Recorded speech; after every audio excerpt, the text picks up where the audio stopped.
नमस्कार, आप सभी का स्वागत हमारी इस खास पेशकश में। मैं हूं मुकुल शर्मा। प्रधानमंत्री नरेंद्र मोदी का सफल अमेरिका दौरा। जी हां, प्रधानमंत्री का जो ये दौरा था कई मायनों में सफल माना जा रहा है, सार्थक माना जा रहा है, क्योंकि इस दौरे के दौरान हमने देखा कि इस तरीके से न सिर्फ विकसित भारत की बात हुई, बल्कि इस तरीके से पीएम मोदी ने दुनिया को शांति का संदेश इस दौरान दिया। साथ ही प्रधानमंत्री ने यूएन में सुधार की बात भी कही, रिफॉर्म का उन्होंने कहा कि जिस तरीके से लगातार बदलाव आ रहे हैं उसी तरीके से लगातार जो बदलाव हैं उनको हमें मानना होगा। ग्लोबल संस्थाओं में सुधार पर प्रधानमंत्री ने जोर दिया, इस पर बल दिया, क्योंकि जाहिर तौर पर सुधार की आवश्यकता है और मानवता के लिए एकजुट होने की अपील प्रधानमंत्री नरेंद्र मोदी ने इस दौरान की। साथ ही साथ प्रधानमंत्री ने कहा कि युद्ध से कुछ हासिल नहीं होगा, यानी एक बार फिर से शांति और समृद्धि का जो संदेश है वो दिया गया। और साथ ही उन्होंने बताया कि कैसे अब पूरी विश्व के सामने भारत का जो विज़न है वो है और अलग अलग देश इसको अपना भी रहे हैं। साथ ही आतंकवाद और साइबर चुनौतियों से निपटना होगा, इसका जिक्र इस दौरान किया प्रधानमंत्री नरेंद्र मोदी ने। मानवता की सफलता हमारी सामूहिक शक्ति में निहित है, युद्ध के मैदान में नहीं, ये कहा प्रधानमंत्री नरेंद्र मोदी ने। और साथ ही उन्होंने कहा कि दुनिया में शांति और विकास के लिए वैश्विक संस्थाओं में सुधार जरूरी है। इस तरीके से जो बदलाव है वो आ सकता है और खासतौर से वैश्विक शांति और जब सुरक्षा की हम बात करते हैं तो उसके लिए आतंकवाद जो है वो एक बड़ा खतरा है। इसके लिए एकजुट सबको होना होगा और साथ ही वैश्विक संघर्षों को रोकने को लेकर भी भारत जो है गंभीर है, अपनी प्रतिबद्धता जता चुका है। वहीं तकनीक की बात की जाए, एआई, क्वांटम कंप्यूटिंग और सेमीकंडक्टर को, यानी एक तकनीक जो है इसको कैसे हम बढ़ावा दे सकते हैं, इसका जिक्र भी किया गया। समिट ऑफ द फ्यूचर की अगर बात की जाए, जी हाँ, और फिलहाल प्रधानमंत्री का ये जो दौरा है अब पूरा भी हो चुका है, लेकिन इसमें देखिए ये तमाम वो महत्वपूर्ण बातें जिनका जिक्र प्रधानमंत्री ने किया और इसके साथ साथ कहीं ना कहीं भारत और अमेरिका के बीच के जो रिश्ते हैं वो भी और ज़्यादा मजबूत होते हुए नजर आ रहे हैं प्रधानमंत्री की इस सफल यात्रा के बाद। खासतौर से जब हम बात करते हैं मानव कल्याण की तो ये अपने आप में काफ़ी महत्वपूर्ण हो जाता है कि वहाँ भी, क्योंकि जब खासतौर से यूएन में प्रधानमंत्री ने अपने संबोधन में जो बातें कही हैं उसमें मानव कल्याण से विश्व कल्याण पर एक तरह का फोकस हमें नजर आया। मानव केंद्रित दृष्टिकोण को ग्लोबल फ्यूचर में सबसे अहम माना जा रहा है और उसी का जिक्र किया प्रधानमंत्री नरेंद्र मोदी ने।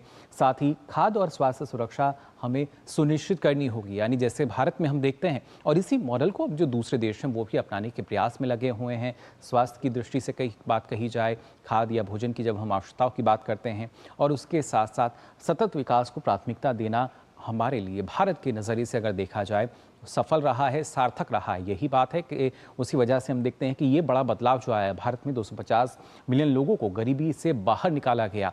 सतत विकास का जो सफल होना है ये उसका उदाहरण आप देख सकते हैं किस तरीके से ये हुआ है। साथ ही वैश्विक शांति और विकास के लिए ग्लोबल संस्थाओं में, जैसा प्रधानमंत्री ने इस बात का जिक्र किया कि रिफॉर्म ज़रूरी हैं, क्योंकि आज के परिदृश्य में परिस्थितियां बदल रही हैं, उसी के अनुसार जो बदलाव है वो आना होगा और इसी वजह से रिफॉर्म की आवश्यकता है, यानी कैसे और नीतिगत सुधार जो हैं वो हो सकते हैं। और ख़ासतौर से विश्व के सामने जब हम बात करते हैं तो साइबर, मैरीटाइम और स्पेस जैसे अनेक संघर्षपूर्ण विषय हैं जिसमें ज़रूरी है कि लगातार चर्चाएं की जाएं, बदला जाए और उसी के परिप्रेक्ष्य में global action must match global ambition, यानी जो वैश्विक महत्वाकांक्षाएं हैं उनके नज़रिए से हमें सोचना होगा, तभी जाकर उनका जो क्रियान्वयन है, बेहतर क्रियान्वयन वो हम कर सकते हैं।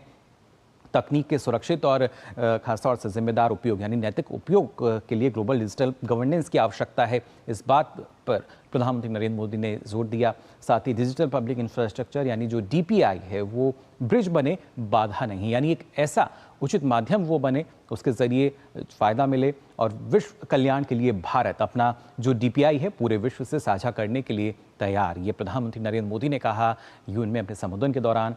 और भारत के लिए one earth, one family, one future एक कमिटमेंट है और इसी कमिटमेंट के तर्ज पर लगातार हम आगे बढ़ रहे हैं। और उसके साथ साथ एक और जो नया कमिटमेंट हम मान सकते हैं, यानी वन अर्थ, वन हेल्थ और वन सन, वन वर्ल्ड, वन ग्रिड के लिए भी भारत अपनी प्रतिबद्धता जता चुका है, जिसका जिक्र किया प्रधानमंत्री नरेंद्र मोदी ने। तो ये वो महत्वपूर्ण बातें हैं जो कि प्रधानमंत्री नरेंद्र मोदी ने अपने संबोधन के दौरान कहीं। और हर एक बात को अगर देखा जाए तो ऐसा नहीं है कि सिर्फ भारत के विकास से जुड़ी हुई है, बल्कि ये जुड़ी है विश्व कल्याण से, जिसमें सर्वोपरि रखा गया है मानव कल्याण को। यानी कैसे जो मानवता का कल्याण किया जा सकता है, उसके लिए जो आवश्यक बिंदु हैं उनको हमें ध्यान में लाना होगा। और इसी वजह से प्रधानमंत्री ने इस बात पर जोर दिया कि कहीं ना कहीं जो मानव केंद्रित विकास की जब हम बात करते हैं, या मानव केंद्रित दृष्टिकोण जो है, वो हमें सबसे ऊपर रखना होगा। जब हम खासतौर से भविष्य की बात कर रहे हैं, वैश्विक भविष्य को लेकर हम बात करते हैं, ग्लोबल फ्यूचर की जब हम खास तौर से बात करते हैं, और जहां सारे देश एकत्रित हुए हैं, तो उन सभी देशों को इस दिशा में हमें आगे बढ़ना चाहिए। साथ ही साथ जो मूलभूत आवश्यकताएं हैं, जो कि लगातार हम देख पा रहे हैं हमारे देश की अगर बात की जाए, जो पूरी होती नजर आ रही हैं, खाद्य की बात इसमें हम करें, या इसके साथ साथ अगर बात की जाए किस तरीके से स्वास्थ्य की दृष्टि से खाद्य सुरक्षा सुनिश्चित करना बहुत ज़रूरी है। और उसी के साथ साथ महामारी के बाद से हम देख पा रहे हैं कैसे स्वास्थ्य सुरक्षा को लेकर हर एक देश जो है सजग है। भारत जो है लगातार उसके लिए महत्वपूर्ण कदम उठा रहा है। विश्व की सबसे बड़ी बीमा योजना जो है वो हमारे देश में है। आयुष्मान भारत जैसे जो मिशन है वो चलाए जा रहे हैं, उसी की जो बानगी है वो नजर आई। और ख़ासतौर से जब हम बात करते हैं अलग अलग मुद्दों को लेकर, वन हेल्थ की बात की जाए या उसके साथ साथ वन वर्ल्ड की हम बात कर रहे हैं, ये काफ़ी महत्वपूर्ण है। और ऐसे में खासतौर से ये जो विषय तमाम रहे हैं, इनको आगे बढ़ाना कितना लाजमी रहता है, इस पर हम चर्चा करेंगे। और इसके लिए दो खास मेहमान हमारे साथ जुड़े हैं। अनिल वाधवा जी हमारे साथ हैं, पूर्व राजनयिक हैं, और साथ ही प्रोफेसर स्वर्ण Singh, school of international studies JNU से हमारे साथ जुड़े हैं।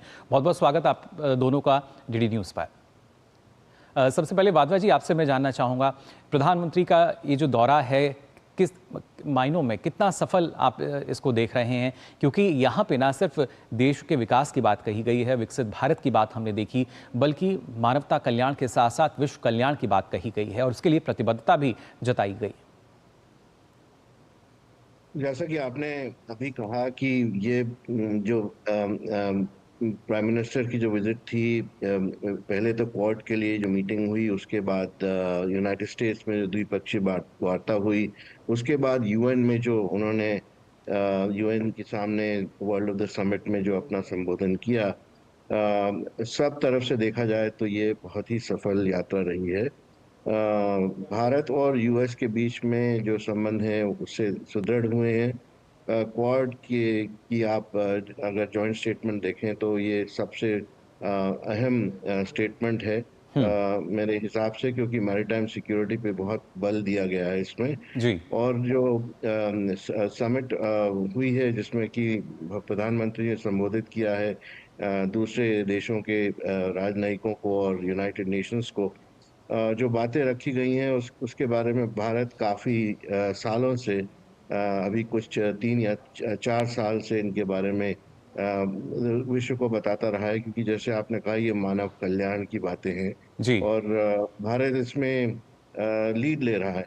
और ये अच्छी बात है, क्योंकि आगे चलकर भारत की जो छवि है इससे इसको बहुत ही जी। मुझे लगता है कि वो बहुत ही सुदृढ़ होगी। जी बिल्कुल, यानी तो मान हर सकते हैं मायने विश्व को में एक नई दिशा देने का जो प्रयास है वो नज़र आ रहा है, क्योंकि अब पूरा विश्व जो है बड़ी ही उम्मीद भरी नज़र से ये देखता है कि जो भारत है उसका अगला कदम क्या है और मानवता कल्याण के लिए, विश्व कल्याण के लिए क्या कुछ हो रहा है। प्रोफेसर स्वर्ण सिंह, आपसे भी समझना चाहूँगा, अगर खासतौर से जब हम फ्यूचर समिट की बात कर रहे हैं, तो यहाँ प्रधानमंत्री ने जिक्र किया कि जो लोग हैं, जो जब हम बात करते हैं मानव कल्याण की, तो वहाँ सबसे ज़रूरी कहीं ना कहीं खाद्य सुरक्षा और उसके साथ साथ स्वास्थ्य सुरक्षा को जो प्राथमिकता देने की बात कही जा रही है कि ये हमें सुनिश्चित करनी होगी। ये किन मायनों में अहम हो जाता है? क्योंकि हमारे देश में हम देख पा रहे हैं ना सिर्फ खाद्य सुरक्षा बल्कि स्वास्थ्य को लेकर भी जिस तरीके से लगातार प्रयास किए गए हैं, तो क्या पूरा विश्व इस दिशा में भी बड़ी उम्मीद भरी नज़र से देखता है? ना होगा कि ये शिखर सम्मेलन कोई आम शिखर सम्मेलन नहीं है, जिसको हम वंस इन ए जनरेशन कहते हैं, उस तरह का ये पहली बार भविष्य को लेकर संयुक्त राष्ट्र संघ में शिखर सम्मेलन हुआ है। इसकी तैयारी पूरे 1 वर्ष से भी ज़्यादा समय में हुई है, जिसमें करीब 4000 लोगों को कंसल्ट किया गया कि किन विषयों पर बात होनी चाहिए, क्या सहमति बननी चाहिए। इस लगातार 10 दिन के सम्मेलन में, जिसमें 3 दिन में राष्ट्र अध्यक्षों ने भाषण दिए, करीब 7000 लोग उसमें शामिल थे। तो एक बहुत ही महत्वपूर्ण एक तरह से पटस्थल है, एक तरह से ये शिखर सम्मेलन, जिसमें भारत के प्रधानमंत्री ने ये भाषण दिया। और भारत के प्रधानमंत्री का भाषण शायद इसलिए भी महत्वपूर्ण हो जाता है क्योंकि ना तो राष्ट्रपति व्लादिमीर पुतिन उसमें शामिल हुए और ना ही चीन के राष्ट्रपति शी जिनपिंग शामिल हुए। तो विश्व जी। के जो विकासशील देशों के बड़े राष्ट्र हैं उसमें भारत के प्रधानमंत्री की आवाज अपने आप में एक तरह से बहुत ही महत्वपूर्ण हो जाती है कि किस तरह से वो दिशा निर्देशन करना चाहते हैं। जी। अब जल्दी से दो बातें उसमें और देखनी होंगी। पहली बात तो ये, जैसा आपने कहा भी शुरू में, कि भारत ने उदाहरण पेश करके फिर अपनी बात आगे रखने की कोशिश की है। जो हम बात करते हैं कि इतनी लोगों को गरीबी से हमने ऊपर उठाया है। जी, बिल्कुल सतत विकास का ही नतीजा है कि 25 करोड़ लोग जो हैं उनको बहुआयामी गरीबी रेखा से बाहर निकाला गया है। और खासतौर से वाधवा जी अगर देखिए, क्योंकि ये एक तरह का मॉडल हम मान सकते हैं, हमारा लक्ष्य तो जाहिर तौर पर है कि कैसे देश को विकसित बनाए। जी, दर्शन जो है वो सामने आता है, तो भारत अपने विकास को विश्व के विकास के साथ जोड़ कर देखता है। इसलिए प्रधानमंत्री ने कहा कि विश्व कल्याण और विश्व समृद्धि के लिए उसको मानव कल्याण पर पूरा केंद्रित होना चाहिए, ताकि सभी का कल्याण और विकास जुड़ा हुआ है। जी। तो भारत इस तरह से मुझे लगता है कि बहुत ही सटीक तरीके से अपनी बात आगे रख पाया है। और जाहिर है कि जो दस्तावेज जारी हुए हैं, जो ग्लोबल डिजिटल कॉम्पैक्ट बना है, डिक्लेरेशन ऑफ फ्यूचर जनरेशन बना है, जी, जब दूसरे दस्तावेज, उनमें सब में ये भारत की सोच साफ नजर आएगी। जी, बिल्कुल एक अलग छाप जो है वो नज़र आती है। और खासतौर से वाधवा जी अगर देखा जाए तो कहीं ना कहीं जो एक विज़न अब निकल कर आया है, जो भारत, नए भारत का विज़न बल्कि हम कहें, जिसके तहत ना सिर्फ हम विकसित भारत की बात कर रहे हैं, बल्कि कैसे जो देश है वो तरक्की की राह पर आगे बढ़ रहा है या पूरे विश्व के सामने तेज़ी से उभरती अर्थव्यवस्था के रूप में एक ध्रुव तारे के समान चमकता हुआ नज़र आता है, उस लिहाज से कितना अहम है? सबसे अहम बात तो यह है कि भारत ने दूसरे देशों के साथ अपनी सफलता बांटने का प्रयास किया है और ये बात सबसे आगे रखी है। जी। बहुत देश ऐसे हैं जो काफी सफल रहे हैं पिछले कुछ वर्षों में हमने देखा, लेकिन दूसरों के साथ जो उन्होंने अचीव किया उसको बांटने की जो बात है उसे भारत ने आगे रखी है और ग्लोबल साउथ के साथ चलते हुए मानव कल्याण की बात आगे रखी है। जी। और मैं समझता हूँ कि ये बहुत ही यूनिक सिचुएशन है भारत के लिए। और आगे चलकर प्रधानमंत्री ने जो बातें आगे रखी हैं यूनाइटेड नेशंस में, मेरे ख्याल से भारत उसको काफ़ी, भारत की छवि आगे बढ़ेगी। इतना मैं कह सकता हूँ। जी, बिल्कुल ज़ाहिर तौर पर यही आगे बढ़ता हुआ भारत है जिसका जिक्र प्रधानमंत्री कहते हैं। अनस्टॉपेबल भारत है ये। पुष्प की भी उन्होंने संज्ञा दी थी, कैसे विकसित भारत का निर्माण जो है इसके ज़रिए होगा। और ख़ासतौर से प्रोफेसर सुरेंद्र सिंह अगर देखें, क्योंकि ना सिर्फ जब विकसित भारत को तरजीह दी जा रही है, बल्कि हर एक तबके को, हर एक वर्ग को, हर एक समुदाय को कोशिश यही है। शुरुआत में जो बात कही गई थी, सबका साथ सबका विकास, और अब वो जिस तरीके से परिवर्तित हुई है सबका प्रयास और सबका विश्वास में, उसको कैसे हम और ज़्यादा सार्थक बना सकते हैं? क्या ये भी अब ग्लोबल मंच पर अब हमें नज़र आ रहा है? आपने देखा कि प्रधानमंत्री ने एक नई सोच सामने रखी है, जिसमें कहा कि भारत आज अवसरों का इंतजार नहीं करता है, भारत अवसर बनाता है आज। जी। और ये भी कहा कि वो चाहेंगे कि जल्द से जल्द अमेरिका में भारत में बने हुए सेमीकंडक्टर चिप्स इस्तेमाल हों। जी। तो ये जो लगातार तरक्की की राह पर भारत चल रहा है, जिसमें हम कह रहे हैं कि वो शायद 2030 से पहले ही तीसरी सबसे बड़ी आर्थिक व्यवस्था हो जाएगी, तो न केवल भारत के अपने नागरिकों की अपेक्षाएं और उम्मीदें बदल जाएंगी, पूरे विश्व की जो अपेक्षा भारत से है वो बदल जाती है। तो भारत को वो अपना नया जो स्वरूप है, छवि है, वो सामने रखनी होगी। और वही बात है कि प्रधानमंत्री आज सबको साथ लेकर आगे बढ़ने की, केवल अपने राष्ट्र तक नहीं पर अंतर्राष्ट्रीय स्तर पर भी वो बात करते हैं कि सबके साथ जुड़कर हम आगे बढ़ना चाहेंगे।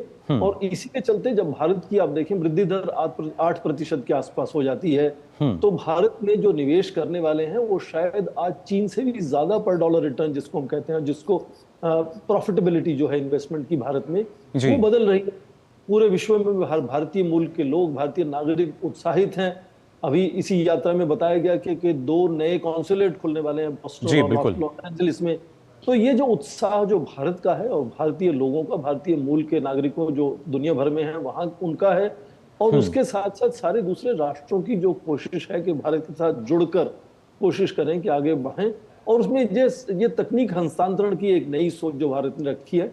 इतिहास में हमेशा से अति आधुनिक तकनीक जो थी वो आसानी से मुहैया नहीं कराई जाती थी, या तो जी। वो मिलती नहीं थी या बहुत महंगी मिलती थी। हम्म। जबकि भारत एक नई सोच लेकर सामने आया है कि जितना भी हमारा डिजिटल पब्लिक इंफ्रास्ट्रक्चर है वो कोई भी देश कभी भी इस्तेमाल कर सकता है, ले सकता है। जी। कोई उसमें स्ट्रिंग्स या कंडीशनलिटीज की जरूरत नहीं है। हम्म। तो ये जो नया रुझान भारत का है, और इसमें आप देखिए न्यूक्लियर डिसआर्ममेंट की भी बात हुई वहां, जो बहुत दिनों से नहीं हुई थी। ग्लोबल साउथ को लगातार भारत ने आगे बढ़ाया है, और इसमें भी अभी जो दस्तावेज जारी हुए हैं, ये जी। शिखर सम्मेलन के बाद कहा गया कि जो विकासशील, जो कम विकसित देश हैं, उनकी आवाज जो वित्तीय निर्णय है अंतर्राष्ट्रीय स्तर पर, उसमें ज्यादा नजर आनी चाहिए। ये भी भारत ने, देखिए पिछले साल ग्लोबल जो 20 की G20 की जो समिट थी, उसमें अफ्रीकन यूनियन को जोड़ा, तो लगातार 3 समिट भी ग्लोबल साउथ की वहीं हुई है। तो ये जो वहां जो दस्तावेज जारी हो रहे हैं, मैं कह रहा हूं कि उसमें भारत का जो सोच है, रुझान है, भारत का जो तरीका है समस्याओं से उलझने का, सुलझने का, वो उसमें दस्तावेजों में अब नजर आता है। और भारत ही केवल उत्साहित नहीं है, पूरा विश्व भी, कई देश दूसरे इक्वली वो भी बराबर से उत्साहित हैं कि भारत के साथ साझेदारी बनाए, ताकि भारत का जो विकास है वो विश्व के विकास का हिस्सा होना चाहिए, और हिस्सा है भी। बिल्कुल। तो देखिए किस तरीके से जो पूरा विश्व है उसको एक साथ लेकर आगे बढ़ने के जो प्रयास हैं वो यहाँ नज़र आ रहे हैं, और उसके लिए खासतौर से प्रधानमंत्री ने कहा कि मानव केंद्रित दृष्टिकोण जो है वो हमें अपनाना होगा। आप दोनों हमारे साथ जुड़े रहिएगा, आगे भी आपसे हम चर्चा करेंगे, लेकिन फिलहाल हम यहाँ रुकने के छोटे से ब्रेक के लिए जल्द हाजिर होते हैं।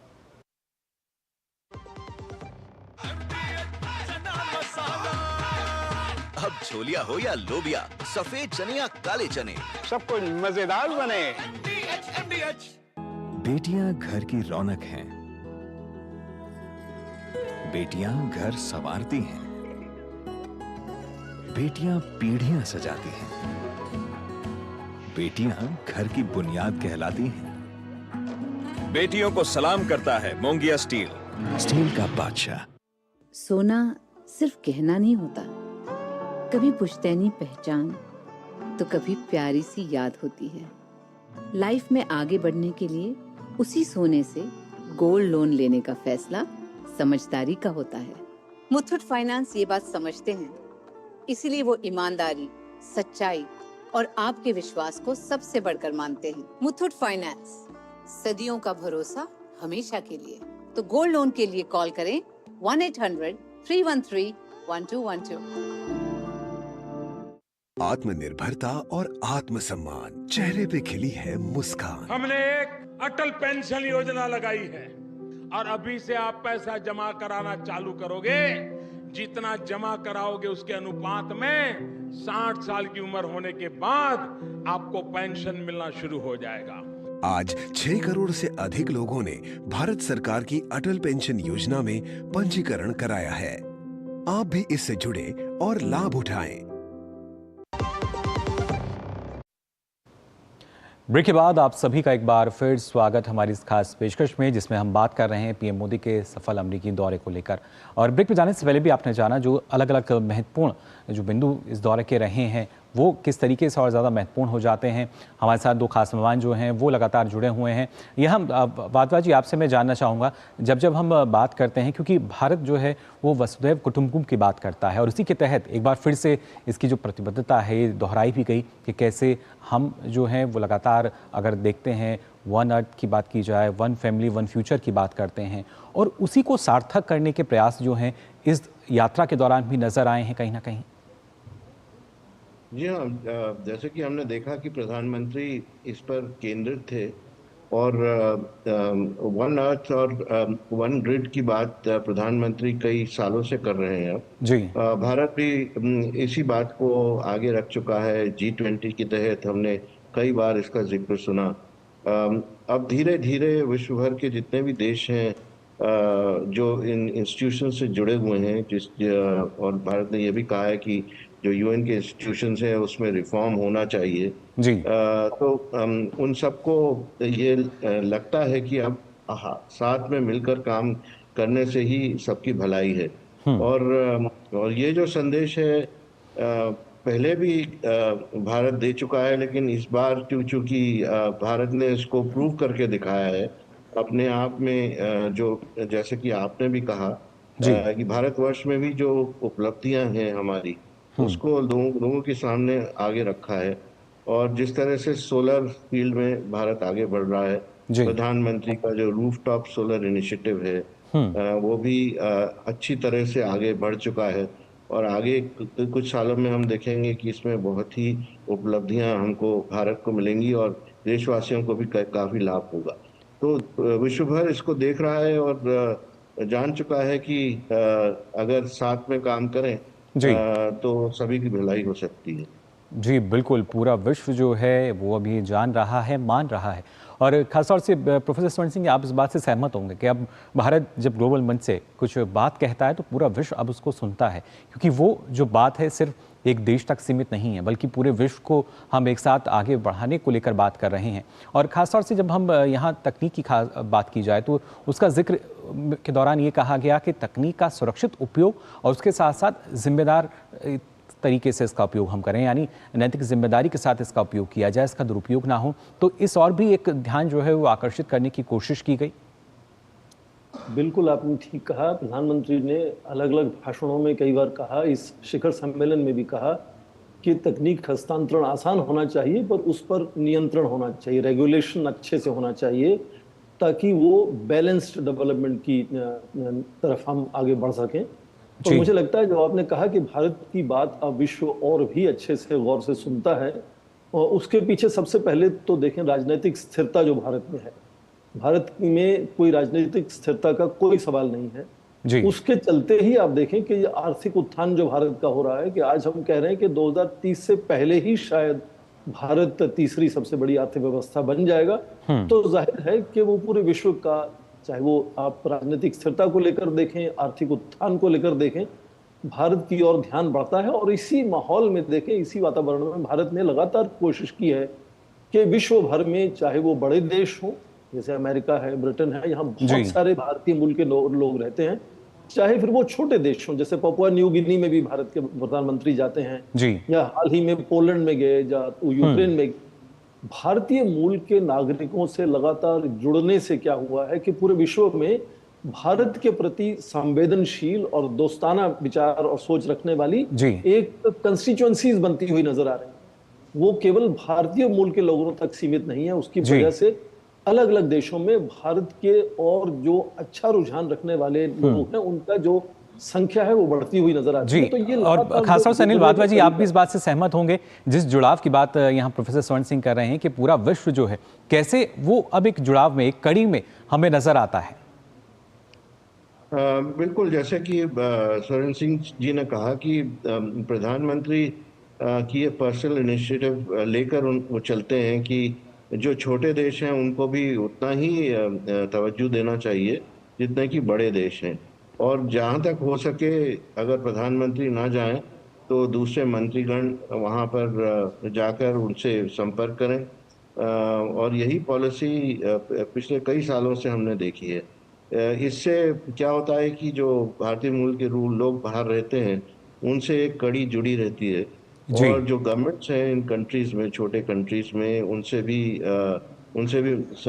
बहुत मजबूती के साथ वो लोग हमारे साथ चलने के लिए तैयार हो सकते हैं। तो ये जो नीति है ये भारत की बहुत अच्छी नीति है। प्रधानमंत्री इस पर बहुत जोर देते हैं।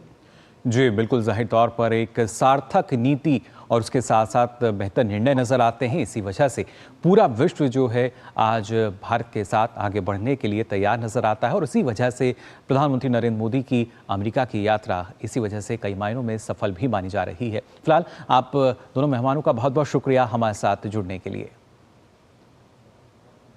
तो जाना आपने प्रधानमंत्री नरेंद्र मोदी की जो अमेरिका की यात्रा है किन मायनों में सफल रही है, किस तरीके से सफल रही है, और लगातार जो प्रयास किया गया है वो ना सिर्फ अब देश को आगे लेकर चलने को है, देश लगातार आगे बढ़ रहा है, और उसके साथ साथ जो पूरा विश्व है कैसे एकजुट होकर एक महाशक्ति के रूप में जो पूरा विश्व है वो खड़ा हो सकता है। और साथ ही भारत के लिए अब हम मान सकते हैं जो पूरा विश्व है अपनी उम्मीद भरी नज़र से देख रहा है, और भारत भी लगातार उनको समाधान प्रदान करा रहा है। फिलहाल इस पेशकश में बस इतना ही। मुझे दीजिए अनुमति। नमस्कार।